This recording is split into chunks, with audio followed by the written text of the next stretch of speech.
1983ஆம் ஆண்டு ஆஸ்திரேலியாவில் நடைபெற்ற ஒரு அதிசய நிகழ்வு இது. 875 கிலோமீட்டர் தூரம் கொண்ட சிட்னியில் இருந்து மெல்போர்ன் வரைக்கும் ஒரு மரத்தான் ஓட்டப் போட்டி நடைபெற்றது.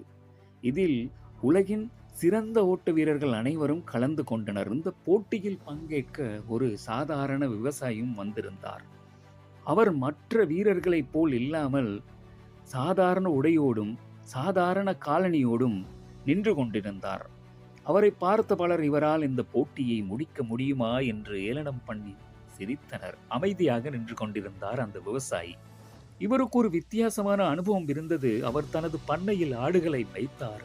புயல் வந்தால் ஆடுகளை பாதுகாப்பாக கொண்டு வர சில நேரங்களில் 2 அல்லது 3 நாட்கள் தொடர்ந்து நடந்து அல்லது ஓட வேண்டியிருக்கும். அதனால் நீண்ட சோர்வில்லாமல் நகரும் பழக்கம் அவருக்கு இருந்தது. போட்டி தொடங்கியது. இளம் வீரர்கள் அனைவரும் வேகமாக ஓடினர். ஆனால் இவர் மட்டும் தனது தனித்துவமான நடை போன்ற ஓட்டத்தில் தொடர்ந்து ஓடினார். இரவு ஆனது. மற்ற வீரர்கள் தூங்கி ஓய்வு எடுத்தனர். ஆனால் இவர் குறைந்த ஓய்வுடன் தொடர்ந்து ஓடிக்கொண்டே இருந்தார், முன்னேறிக்கொண்டே இருந்தார்.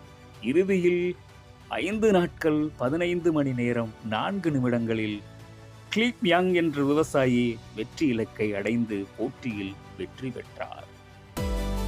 வயது வெற்றியை தடுக்காது. திறமையை விட விடாமுயற்சியும் மன உறுதியும் இருந்தால் எந்த உயரத்தையும் அடையலாம் என்பதற்கு கிளிப் யங் ஒரு முன்னோடியாக திகழ்கிறார் இன்றும்.